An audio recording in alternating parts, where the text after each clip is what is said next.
The Bayliner C21, built in Portugal, is a family boat for beginners from scratch, with plenty of space and even more safety for families as an inboard and outboard model.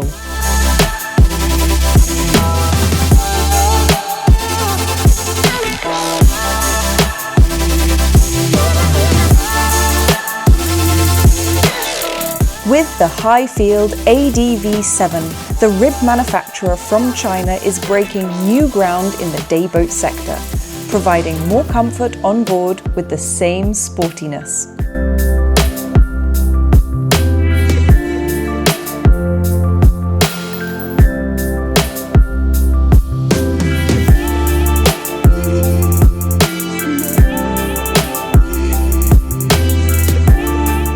The Quicksilver 705 Open, designed in the US, built in Europe, is ideal for a weekend trip or just to go out fishing.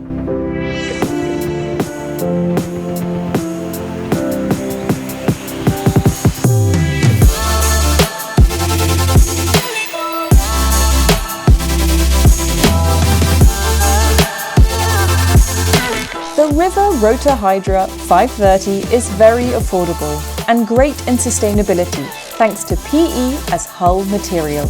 Rotor molding is used to manufacture this super solid boat from Slovenia and Norway.